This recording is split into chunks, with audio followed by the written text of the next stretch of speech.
Bienvenidos a la serie 2018 Elecciones en el Mundo. Soy Rina Musali, me da muchísimo gusto saludarlos en esta mesa de análisis y reflexión sobre la jornada electoral en México del próximo 1 de julio.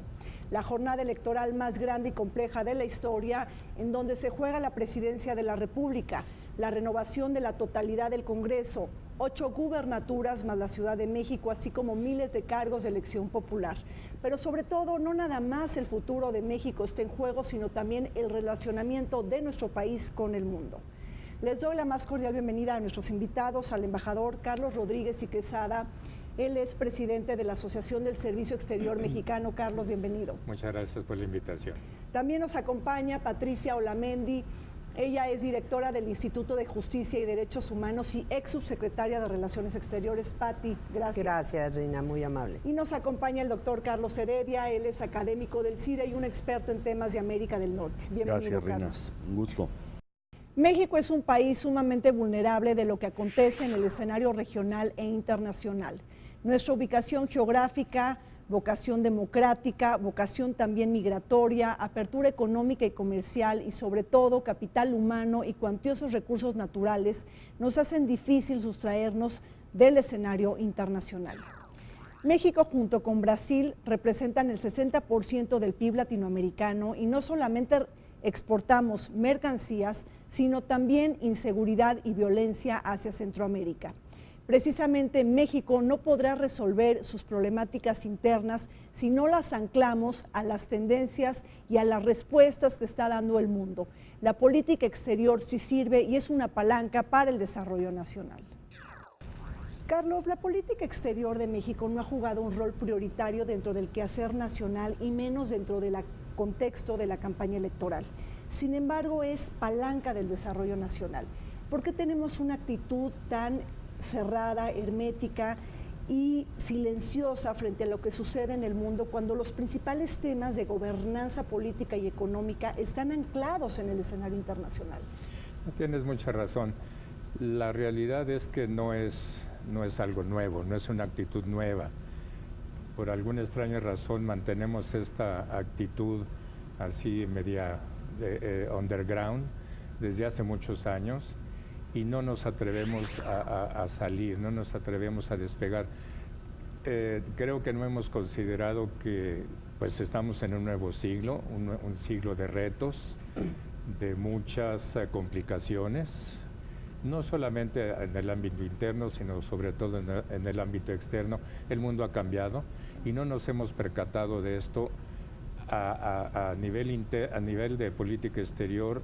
No hemos descollado, no hemos lanzado una nueva iniciativa de política exterior que tenga una visibilidad hacia el futuro. Claro. Pati, a ver, recojo lo que está diciendo el embajador Quesada. No nos hemos lanzado al exterior, pero hay que sumarle que tampoco quizá entendemos el mundo. Nuestros tomadores de decisiones, nuestra élite política y económica, no están estudiando las tendencias políticas, económicas y sociales del siglo XXI. Si no sabemos leer el mundo, ¿cómo nos podemos insertar?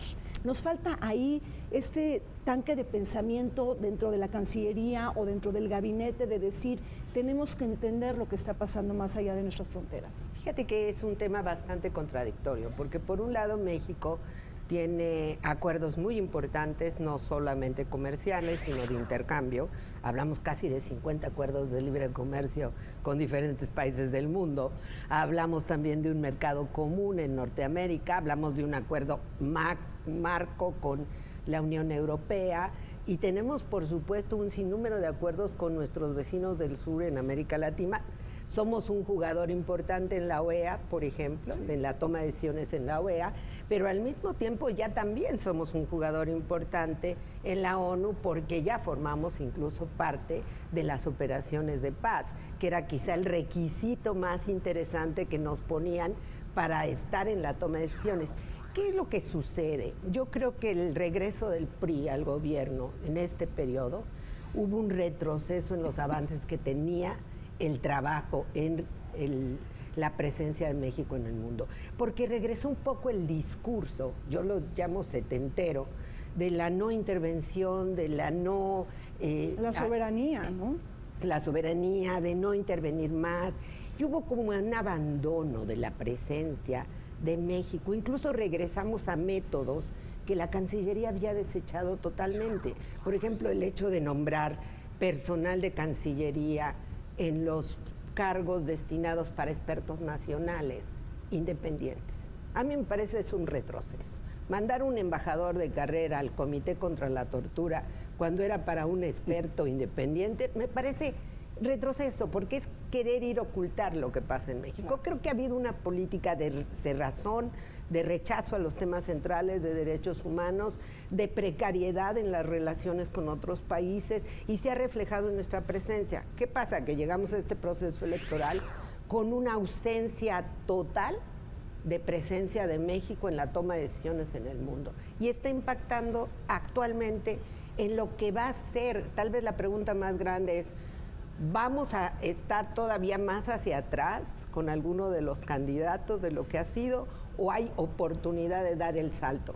Querámoslo o no, quien llegue va a tener que enfrentar definiciones fundamentales en materia de política exterior y comercial que quizá no se lo imaginaba. Carlos.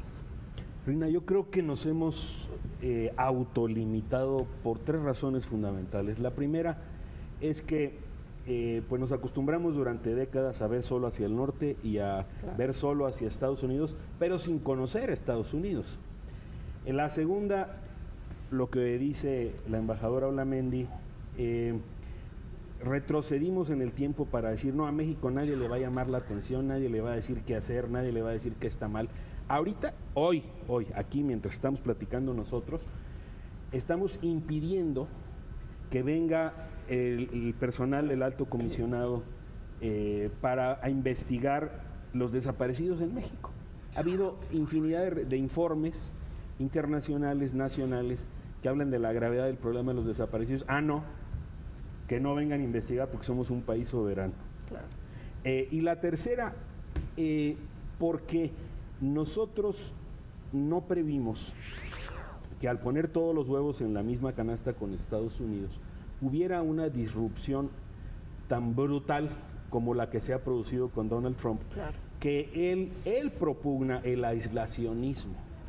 Es decir, yo me desvinculo del Acuerdo de París, me salgo del TPP, del Acuerdo Transpacífico, del Acuerdo Nuclear de Irán, amenazo con salirme del Telecán, y no pusimos en el mapa de riesgo lo que significaba esto.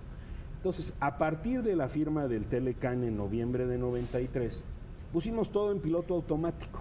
Decimos, ahí va, solito. Y no tomamos las iniciativas y las responsabilidades que corresponden a la economía 14 del mundo, un país con 125 millones de habitantes. Ahora, pero entonces, ¿qué se debe de hacer pensando un poco en el próximo gobierno venidero? Gane quien gane, necesitaríamos pensar, por ejemplo, en un consejo consultivo de política exterior que incluya al gabinete, que incluya también a los empresarios, a ciertos sectores de la sociedad civil organizada. Es decir, ¿cómo podemos empezar a resolver toda una maraña en donde no le hemos dado un campo visual a las relaciones de México en el mundo? Yo creo que, mira, por una parte, México se ha abierto a la observación internacional, que lo que pretenden muchos organismos internacionales o Naciones Unidas es llegar con toda la puerta abierta y que México les deje hacer lo que quieren hacer. Y creo que no, creo que debe establecerse una norma de seguimiento, de trato con el gobierno. El gobierno pues sí tiene que establecer reglas para que esas comisiones de observación puedan trabajar. Es el caso de derechos humanos, claro, en la actualidad.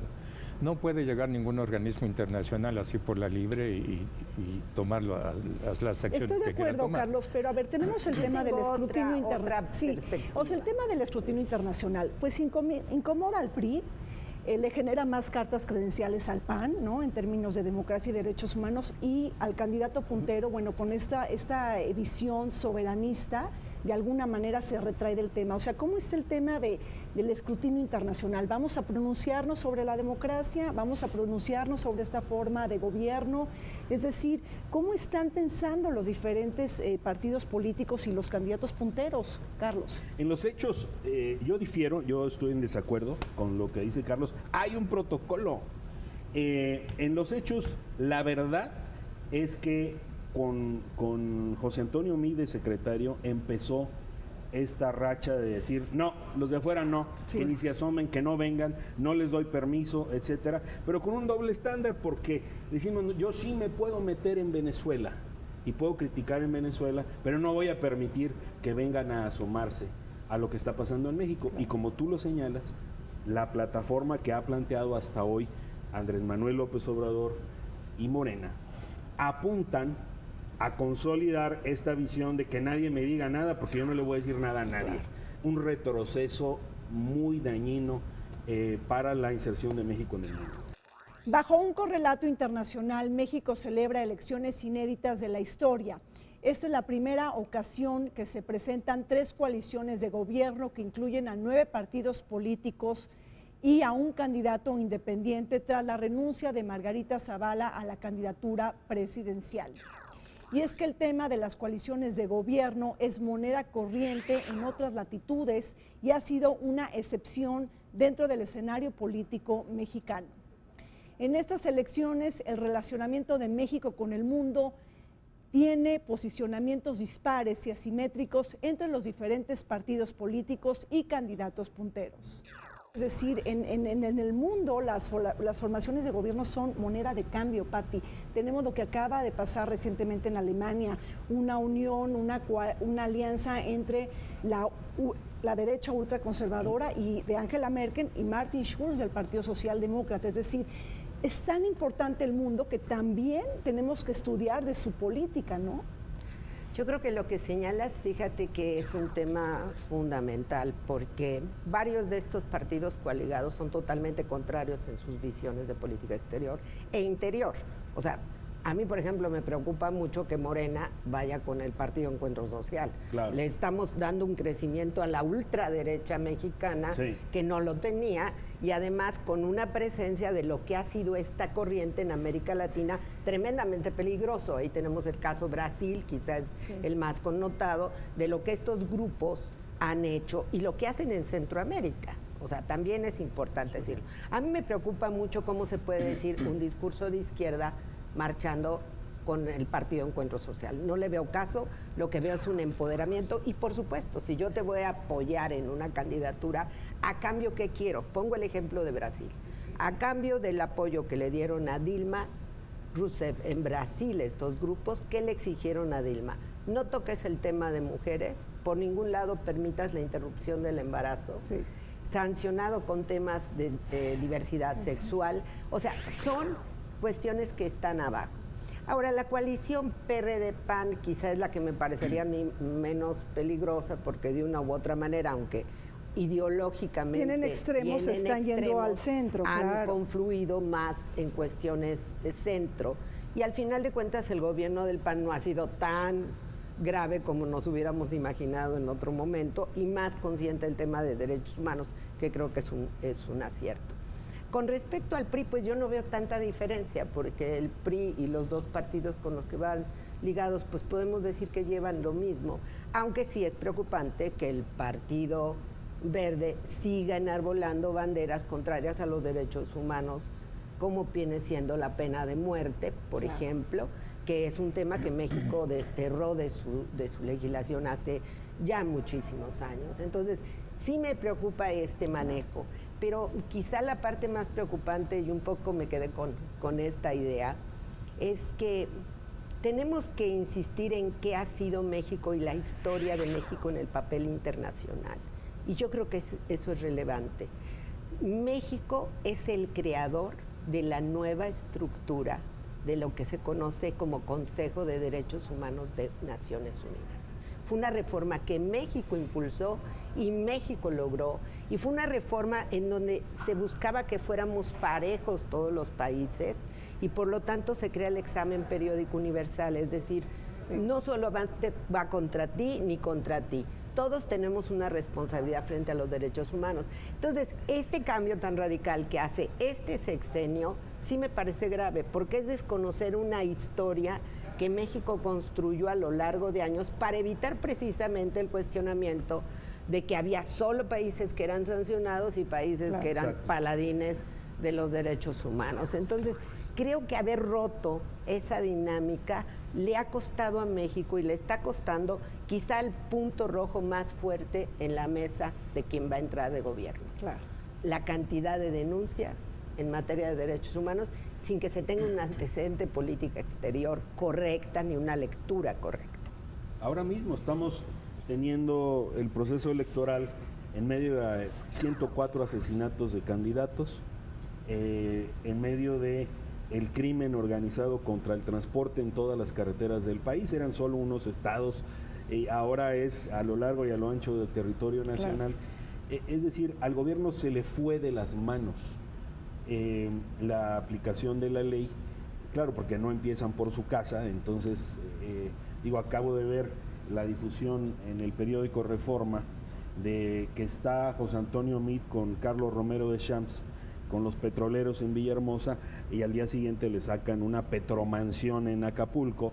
Y bueno, pues qué credibilidad puede tener el planteamiento de cambio del PRI con lo que estamos viendo de manera flagrante. Pero quiero agregar, Rina, que no solo somos refractarios contra otros países u otros gobiernos, sino contra los propios mexicanos, porque fíjate lo que está pasando. A partir de 2007-2008, con Obama se incrementaron las deportaciones. Se pensó que Trump no iba a deportar tantos mexicanos. Empezó despacito, poniendo a su equipo, etcétera. Incrementó el número de arrestos y ahora el número de deportaciones. Están deportando a mexicanos, dreamers, que se fueron allá de bebé, los llevaron sus papás, que saben inglés como lengua natal, que tienen formación universitaria y ni caso les hacemos. Decenas de miles de jóvenes formados en un país que lleva décadas diciendo, oye, yo para mi inserción inteligente en el mundo necesito jóvenes que hablen inglés y que conozcan cómo hacer negocios con Estados Unidos. Nos mandan decenas de miles de ellos y nosotros, en la indiferencia o en la solidaridad discursiva, así es importante apoyarlos, en la insensibilidad, cuando justamente de eso pedimos nuestra limosna. Claro, interesantísimo este comentario, Carlos. Sí, antes de esto yo quisiera referirme al tema de la corrupción. La corrupción permea por todos lados y afecta a todos los partidos que están participando en la contienda política. Evidentemente, pues lo que dice Carlos pues es muy cierto del líder petrolero, pero veamos, no sé, otros partidos. En el caso, por ejemplo, de Morena, hay una cantidad ahí de personajes acusados, reconocidos de actos de corrupción, y esto ya hablando en materia de política exterior, no hay una observación, no hay un seguimiento que debería de hacerlo, ¿no? Debería de haberlo, ¿no? Ahora, en el tema del segundo debate, que fue un acierto del INE, sobre todo por un formato muy novedoso, mucho más apegado a los estándares internacionales. El INE estudia varios modelos, ¿no? El chileno, el francés, etcétera, y bueno, saca nuevos formatos. Pero en este segundo debate ni siquiera se habló de la cooperación internacional para combatir la corrupción. Digo, ahí tenemos a la CICIG en Guatemala, tenemos la misión de la OEA en Honduras. Pati, el tema de la corrupción, es decir, ¿la vamos a poder combatir desde nuestros adentros o necesitamos del mundo para que nos fiscalice, se pronuncie y nos señale? Es otra de las grandes contradicciones de este gobierno, tampoco por conocer lo que pasó. México fue jugador estrella en la Convención contra la Corrupción. Yo, de hecho, pasé buena parte en Viena en las negociaciones de la Convención. De hecho, la Convención se llama Convención de Mérida porque fue firmada en México. ¿Qué esperaba en buena medida el ámbito internacional? Que México tomara esa bandera como propia y que por lo tanto llevara a cabo una política seria de cooperación en el tema. ¿Qué ha pasado? Pues parece que la convención no es un asunto nuestro, parece que la Convención contra la Corrupción no está en nuestro trabajo cotidiano. De hecho, el mecanismo que estaba, una intersecretarial de seguimiento de la convención, ya no existe. O sea, me parece que ahí hemos dado nuevamente un paso para atrás muy significativo, con un costo para el país muy grave, porque yo creo que de lo que no hemos hablado y tenemos que hablar es la imagen de México en el exterior. Y la imagen de México en este periodo es una imagen que se cayó totalmente, en donde yo creo que ahora a nuestros funcionarios del servicio exterior que hacen maravillas, les debe de costar muchísimo trabajo sentarse en una reunión y tratar de tener un discurso un poco congruente, porque en realidad pues nos fuimos fuera del tema de corrupción y además siendo un tema sensible nacionalmente, lo puedes perfectamente vincular con lo internacional. Claro. Y sería una manera también de presentar cómo la cooperación es suficiente. Ahora, que todos los mecanismos internacionales quisieran cooperar con México en ese tema, te puedo asegurar que todos. Claro, todos. Que por varios supuesto. países quisieran estar junto con México de la mano en ese tema, también te puedo asegurar que todos. Es decir, no hemos ni siquiera utilizado lo que hemos construido como país. Y eso yo lo veo como un déficit grave, serio, y veo al servicio exterior mexicano, pues sin herramientas a veces. Es que como que no sabemos los mexicanos para qué sirve el mundo, Claro. Carlos. O sea, no. Sí, O sea, claro. el mundo sirve para los mexicanos, no lo Pero es extraemos, más grave no lo que eso, aprovechamos. va más allá de eso, porque, digamos, después de lo que relataba Patricia Olamendi, viene recientemente la creación del Sistema Nacional Anticorrupción. Bueno, el principal bombardeo contra el Sistema Nacional Anticorrupción viene de adentro del gobierno. Claro. Que boicotea los nombramientos de fiscal general, de fiscal anticorrupción, de un sistema que se queda corto porque ni siquiera lo dotan de recursos y permiten que fluyan los nombramientos. El caso de Brecht, que tú has tratado en esta mesa en varias ocasiones, es muy sintomático porque Odebrecht, esta constructora brasileña que se dedicó a comprar políticos en todo el hemisferio. ¿Qué ocurre hoy? Han caído presidentes en Brasil, en Perú, han indiciado presidentes En Ecuador. en el resto del hemisferio, con dos excepciones. Fíjate nada más en compañía de quién estamos. Estamos en compañía de Nicolás Maduro, que no permite que se lleven a cabo las investigaciones allá. Y nosotros, en donde todo mundo sabe hacia dónde apuntan Pero las nadie cosas, cae. no solo nadie cae, sino que el anterior Procurador General de la República dice, yo dejé la investigación completa. Ya vamos para un año de eso. Y después no pasa absolutamente nada. O sea, nos convertimos, como dice Patricia, en la excepción de que en vez de preconizar, para tener cierta credibilidad en preconizar gobierno abierto, transparencia, etcétera, hacemos exactamente lo contrario. Y me recuerda una película que narró Matt Damon en Hollywood, que se llamó Inside Job. Lo tradujeron de distintas maneras en España aquí, pero básicamente el tema es la crisis financiera en Estados Unidos en 2007-2008. De repente hay un entrevistado que él se pregunta y se contesta a sí mismo y dice, oigan, no, los peces gordos no han caído, no hay responsables. Y él dice, ¿por qué no investigan? Y se contesta a sí mismo, porque encontrarían a los culpables. Así es. Bueno, pues vamos a un corte. Cuando regresemos seguiremos conversando y abordando las elecciones en México del 1 de julio desde el punto de vista de la política exterior y el relacionamiento de México con el mundo. No se vayan.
Las elecciones en México no pueden escapar del escenario internacional.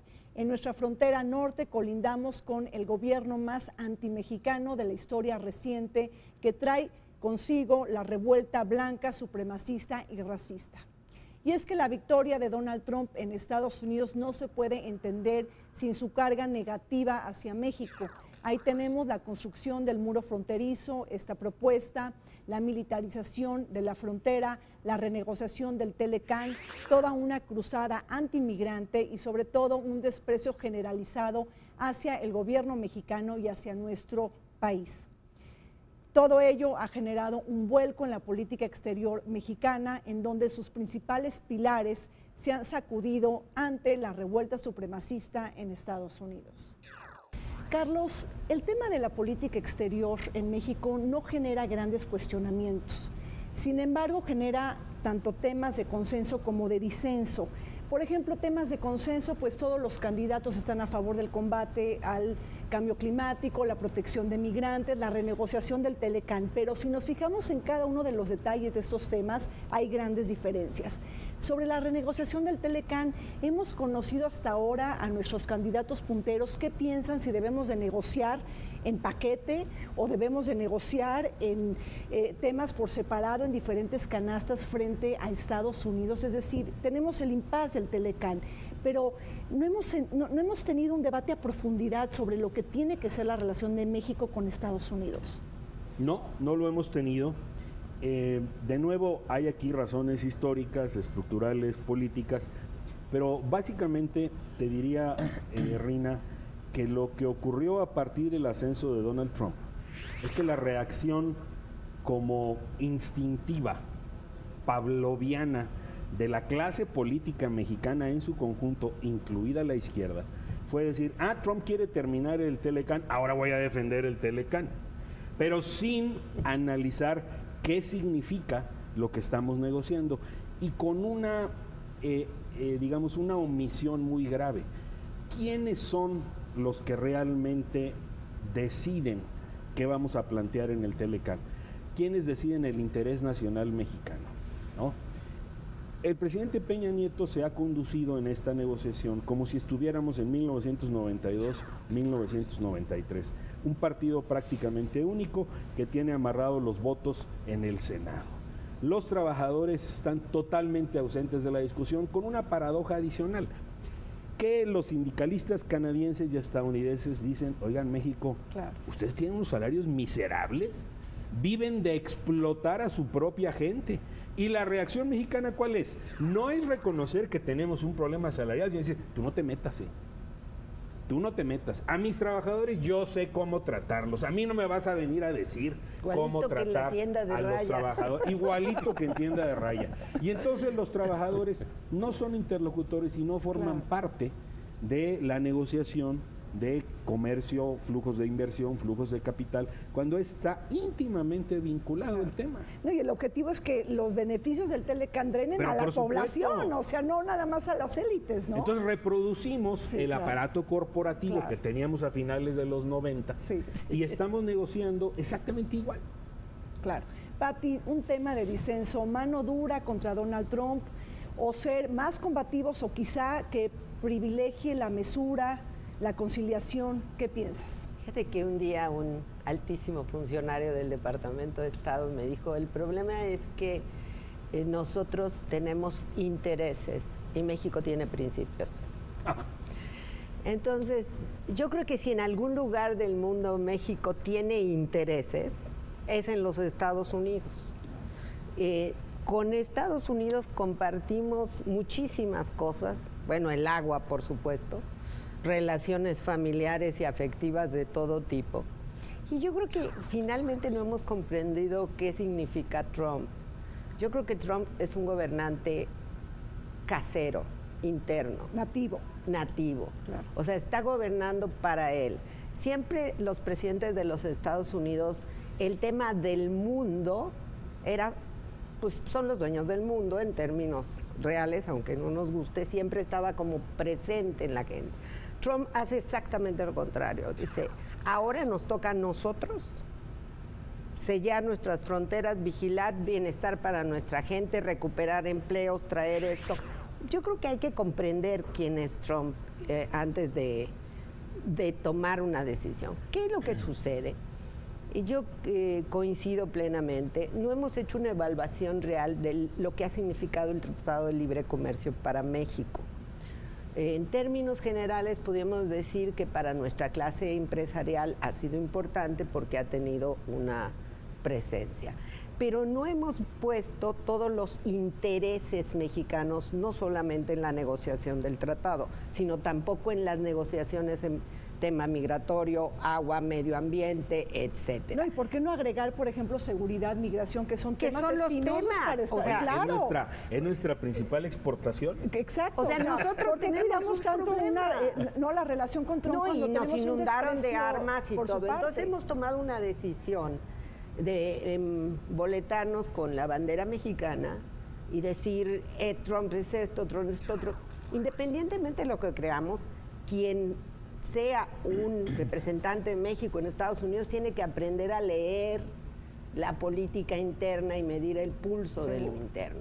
No hay una actitud, si bien ha exacerbado su discurso con respecto a los mexicanos y ha generado un clima de odio y demás, nosotros tuvimos una mala presencia desde la campaña, porque desde la campaña le apostamos a Trump y lo tratamos como presidente y rompieron todo el protocolo para recibirlo aquí como presidente. Este es un error de esta administración.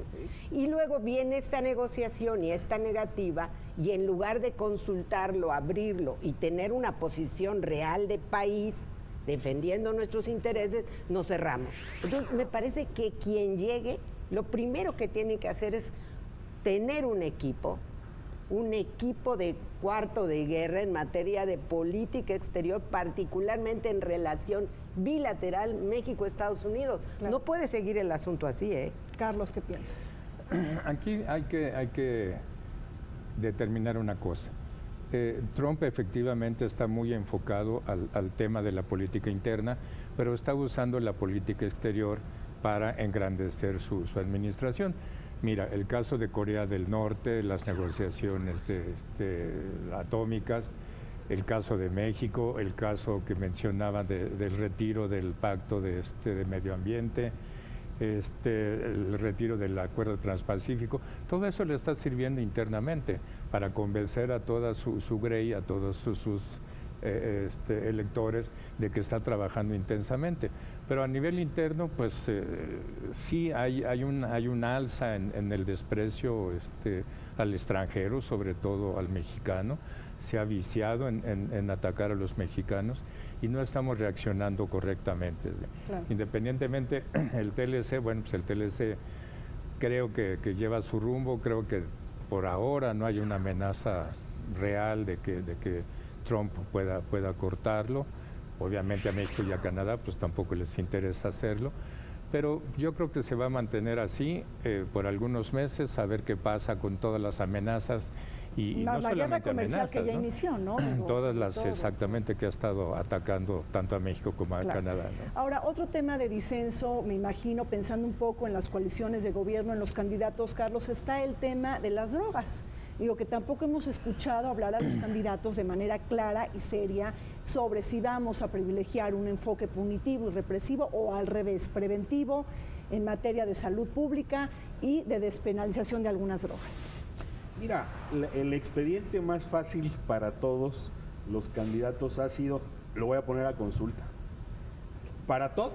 Es decir, oye, espérate, ya hay avances, por ejemplo, aquí en la Ciudad de México, claro, ¿no? De despenalización, de descriminalización de la marihuana. Lo que está ocurriendo en Estados Unidos es importantísimo porque si bien Washington mantiene el paradigma de la guerra contra las drogas, California, Oregon, Washington, Massachusetts, ya están en otra jugada y entonces nosotros cumplimos el ridículo papel de dedicarle miles de millones de dólares cada año. Y de entregar los muertos. Exacto. A interceptar cargamentos que fluyen libremente en Estados Unidos. Ellos producen marihuana ahora. Entonces, es un poco la cortedad de miras que no hemos leído Claro. la situación correctamente y estamos anclados en una posición acomodaticia. Yo soy de un estado fronterizo, Tamaulipas, muy castigado por el crimen organizado, en donde la gente, mira, por lo que sea, por intuición, lo que te dice, la estrategia no debería de ser andar persiguiendo capos solamente. La estrategia es la seguridad ciudadana. Protéjanos a nosotros. Porque lo que han hecho hasta ahora es multiplicar la violencia. Y los cargamentos siguen. Sí, Entonces, una estrategia equivocada que debería de estar enfocada a proteger la vida, el patrimonio, el hecho de que la gente pueda caminar. No, y por la Naciones calle. Unidas ya lo dijo 1000 veces, es un patrón fallido. Exactamente. O sea, es decir, de afuera también nos dicen que esto ya es fallido, que América Latina tiene que cambiar y nos cuesta mucho trabajo hacerle caso a Naciones Unidas y a la incidencia internacional. O sea, tenemos un desdén frente al internacional desde lo más interno de nuestra cultura. Y de Pati, Washington nos siguen diciendo, Claro. haz lo que yo digo y no lo que yo hago, porque los estados de la Unión Americana Claro. Van mucho más avanzados que su capital. Ahora, otro tema de disenso y que no se tocó, que creo que fue una de las grandes ausencias y omisiones en el segundo debate electoral, Venezuela. ¿Tú crees que José Antonio Meade, Ricardo Anaya y Andrés Manuel López Obrador, los punteros de esta contienda, van a apoyar el Grupo de Lima o alguno de ellos se va a salir? ¿Cómo estás viendo el tema de Venezuela? Mira, yo vería Venezuela y el contexto latinoamericano. Venezuela quizá es donde vamos a tener una mayor confrontación porque hay una realidad, sobre todo uno de los aliados de la coalición Juntos Haremos Historia, que es el PT, mantiene relaciones muy importantes con la gente en Venezuela, con la gente de Maduro. Es más, si gana AMLO, le daría un oxígeno, una A mí me bocanada de preocupa oxígeno al mismo eso Nicolás porque- Maduro, ¿no? En términos de geopolítica latinoamericana, ¿no? Me preocuparía mucho porque estaría violentando parte de los principios de política exterior que se han modificado. A ellos les gusta hablar de los principios de política exterior, pero solamente tocan dos, ¿verdad? ¿No? La no intervención y la autodeterminación. Pero no tocan los otros, porque nosotros también, como compromiso de política exterior, tenemos la defensa de los derechos humanos. Y por supuesto, en el caso de América Latina, hemos suscrito la Carta Democrática Interamericana, que obliga a la defensa de la democracia en el continente. De hecho, nosotros solicitamos anteriormente, en el caso de Venezuela como país, la intervención cuando precisamente gobernando Hugo Chávez quiso haber un golpe de Estado y México demandó la aplicación de la Carta. ¿Qué estaríamos esperando? Y eso ha sido difícil en la región, que la Carta se aplicara en estos momentos en Venezuela. No hay elecciones libres, no fueron libres las elecciones, tenemos cientos de personas como presos políticos, hay un clima de represión real, o sea, necesitamos que se dé una lectura correcta, porque sí tenemos un compromiso que hicimos como país con la defensa de la democracia.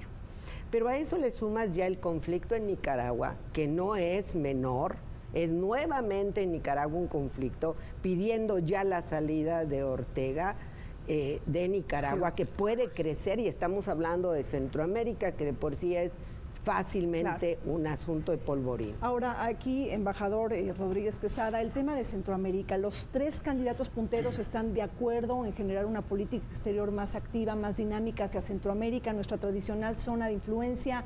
¿Ves divergencias, ves disparidades? ¿Qué estás viendo?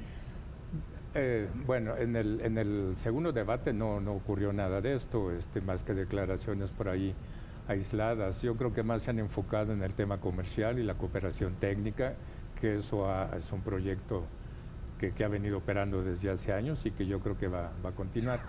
Aquí yo comparto el punto de vista de Pati.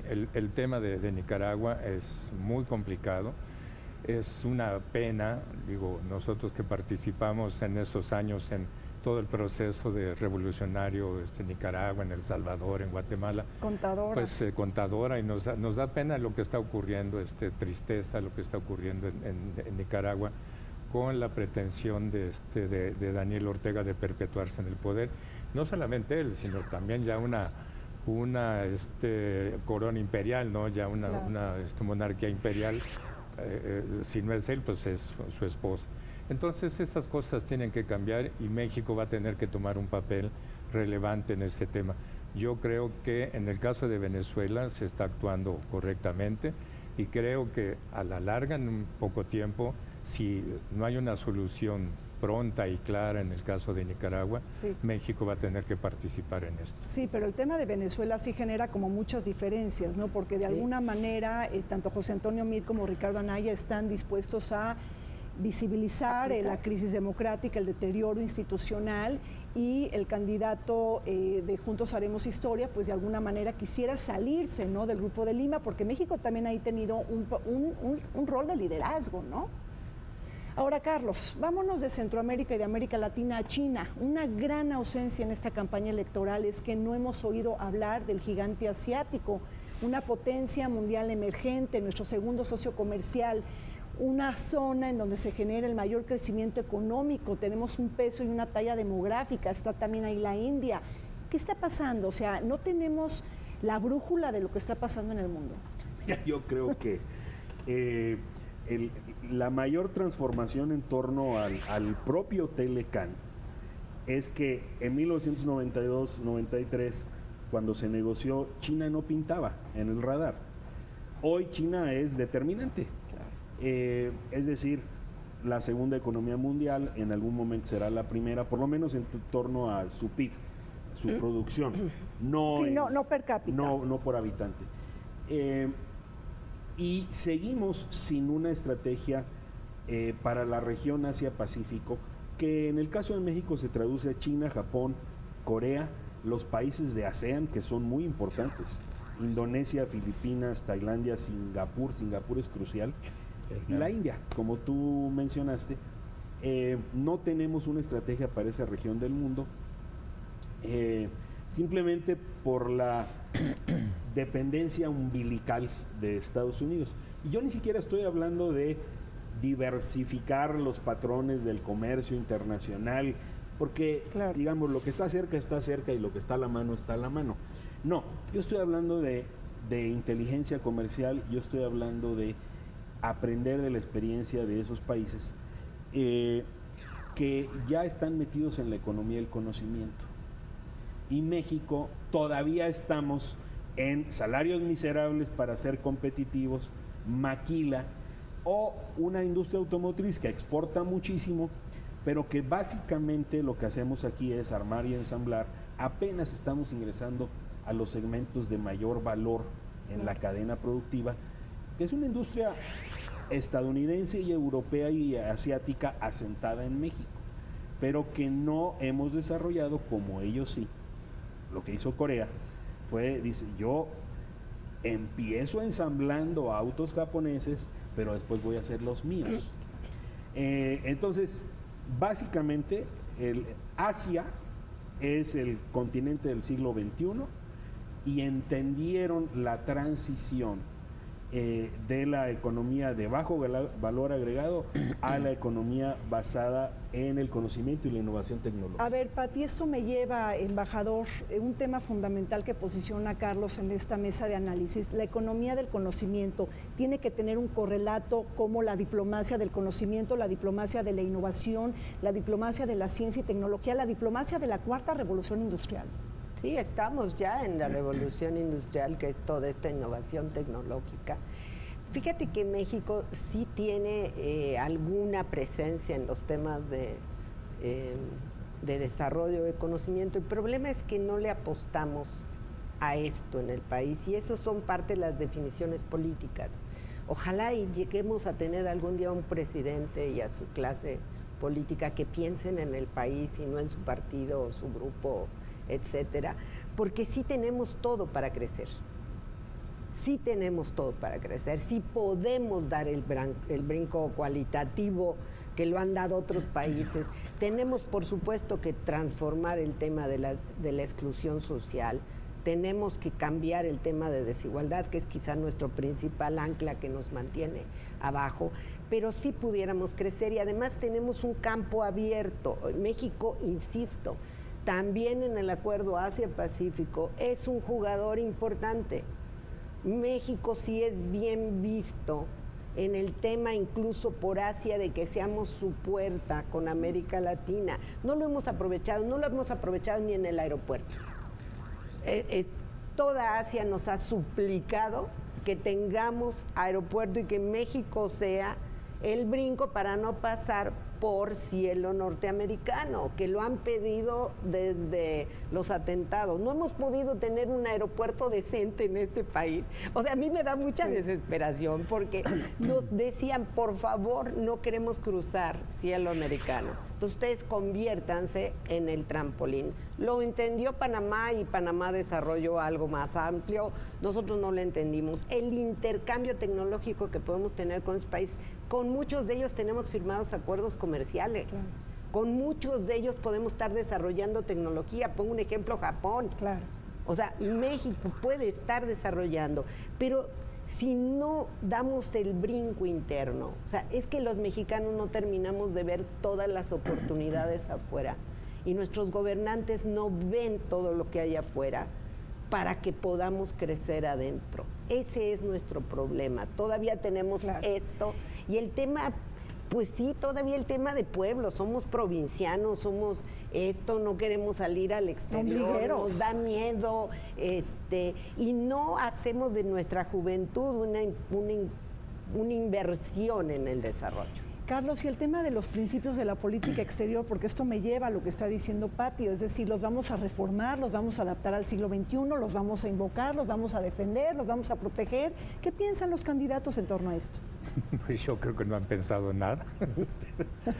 Yo creo que se han quedado muy cortos en el tema de política exterior. Aquí lo que yo veo es que México, así como macro, se ha concentrado demasiado en el tema comercial en el mundo y sobre todo en la región del Pacífico. Y creo que no es tanto por ahí el asunto. Es importante, desde luego, fundamental, pero nos hemos olvidado precisamente lo que han comentado aquí en el tema de ciencia y tecnología. Tan avanzado está el Pacífico en estos temas que no hemos sabido aprovechar. Creo que la política exterior de México debería enfocarse más a esos temas de ciencia y tecnología, más al tema de la diplomacia, vis a vis las embajadas, consulados, etcétera, que digo, sin soslayar el tema comercial, que es importante, pero abocarse más al tema de ciencia y tecnología. Creo que es fundamental y la diplomacia mexicana estaría enfocada a esto. Creo que las reformas a la ley del Servicio Exterior Mexicano que se acaban de aplicar hace unos meses, que entraron en vigor, puede ayudar en ese terreno, ¿no? Fomentar más la investigación por medio del Servicio Exterior Mexicano en la ciencia y tecnología. Ahora, un tema que, digo, nos vamos a reír si lo pregunto, pero lo hago con todo el respeto a África, y lo digo así porque si ni siquiera estamos viendo lo que pasa en el mundo, ¿qué candidato, qué coalición de partidos se está preguntando sobre nuestro posicionamiento en África? Es una de las regiones más prometedoras de crecimiento en este siglo. Tenemos pocas embajadas, Brasil y Venezuela nos superan. ¿Qué estamos pensando en África? También. Cuba también, es decir, ¿has visto algo de los candidatos o de los partidos políticos, algún posicionamiento interesante hacia esta región? Bueno, yo lo he visto en la Cancillería, la gente que trabaja África, Medio Oriente, tiene planteamientos, tiene propuestas, pero siempre queda relegado. Presupuestariamente, pues tenemos que el Cairo, Argel, Nigeria, Marruecos, Kenia, Sudáfrica, Angola y párale de contar, Etiopía. Entonces, la necesidad de incorporar a África en nuestro radar, en nuestro mapa, tiene que ver fundamentalmente con que, fíjate lo que voy a decir, la fuerza de trabajo en Europa está siendo sustituida de europeos a africanos y trabajadores del Medio Oriente. África va a proveer la fuerza de trabajo para el grueso de Europa en las próximas décadas. Eso no lo hemos visto, no lo hemos calculado. Claro. Angela Merkel lo entiende. Pedro Sánchez en España hizo una decisión importantísima. El muro entre Europa y África es el mar Mediterráneo. Claro. Pedro Sánchez entendió y dijo, a ver este barco Aquarius que venga al puerto de Valencia, mandando una señal importantísima, que nos pone un ejemplo a nosotros. Entonces, demográficamente, no hemos hablado de demografía. Sí. ¿Qué pasa con la población en el mundo, Sí, en cada cierto. continente, en cada... Y demografía es política. Y demografía es política. África es la reserva de fuerza de trabajo a nivel Sí, global. claro. Bueno, pues vamos a un corte, regresamos, unas conclusiones sobre este tema de política exterior en México en un momento electoral. Volvemos.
De regreso en esta mesa de análisis sobre elecciones en el mundo, ya para terminar, Carlos, una reflexión a todos nuestros invitados sobre esta pregunta.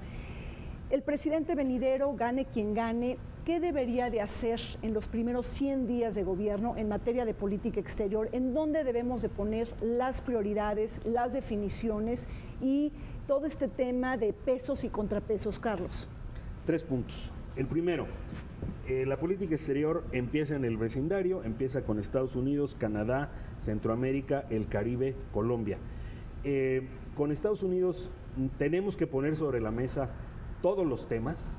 La cooperación sobre seguridad tiene que estar vinculada por lo menos al respeto a los mexicanos en Estados Unidos. Digo, eso yo sé que es objeto de gran debate, pero me parece que la política exterior tiene que poner en el centro la protección de los mexicanos en el exterior.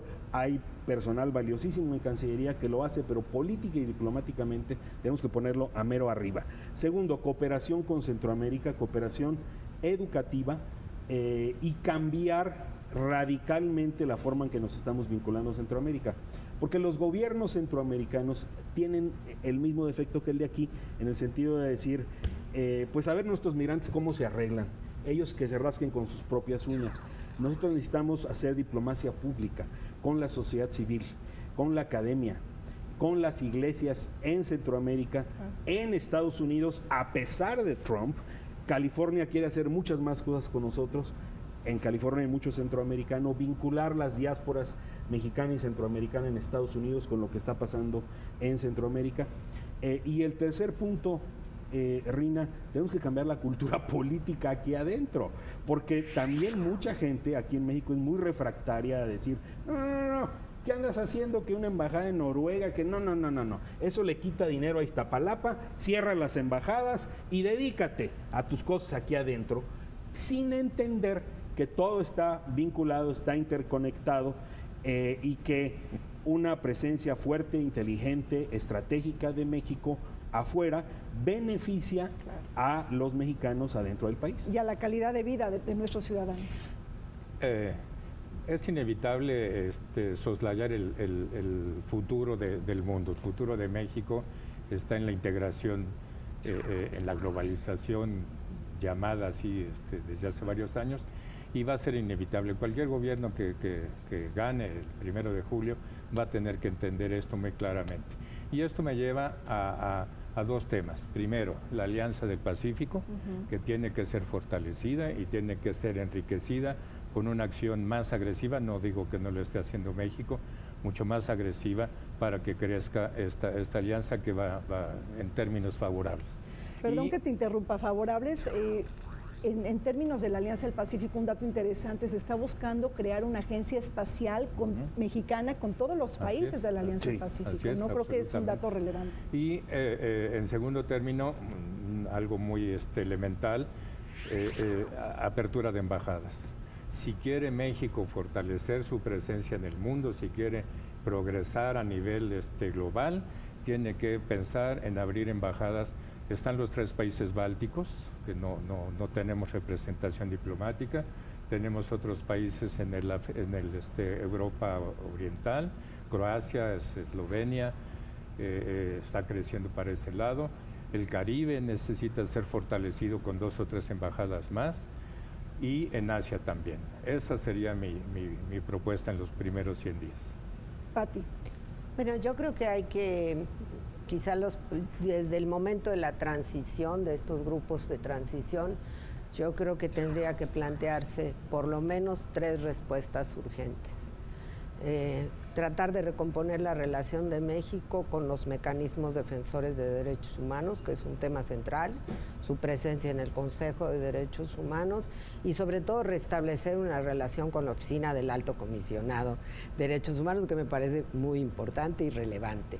Segundo, tratar efectivamente de ver el tema migratorio con los Estados Unidos, el acuerdo que se firmó del tercer país seguro, donde viene todo Centroamérica a México, y lo acaba de firmar México. Yo no sé con qué consulta lo hicieron, qué sucedió, pero implica que nosotros vamos a recibir a toda la migración centroamericana antes de que ellos pidan asilo a los Estados Unidos. Es un tema bien delicado. O sea, México, ¿a cambio de qué? No entendemos, pero o sea, eso ¿cómo le cobramos esa factura a Estados Unidos? País seguro? Claro. Bueno, el tercer punto que me parece importante es, obviamente, el tema Venezuela, querámoslo o no, se va a tener que dirimir en los próximos meses. Si no define creo que antes de la toma de decisiones de parte del próximo gobierno, tendrá que tenerse por lo menos la opinión de los expertos y expertas en el tema, pero sobre todo la opinión de la gente del Servicio Exterior Mexicano, que lleva estudiando el tema, que sabe perfectamente lo que está pasando, y por supuesto tener una opinión con respecto a estos temas. Y lo otro, sí creo que tenemos que pensar ya en un Consejo Nacional de Política Exterior. Creo que tenemos que ir hacia allá, porque nunca vamos a lograr que lo externo realmente sea interno. Y dice alguien, la mejor política exterior es la interior, sí, pero como no seguimos sin cambiar lo interior, pues por lo menos hagamos de lo exterior algo favorable en la toma de decisiones. Pues muchísimas gracias a nuestros invitados por haber participado en esta mesa de análisis. Soy Rina Musali, los esperamos en una siguiente jornada electoral. Los dejamos con la programación del canal del Congreso.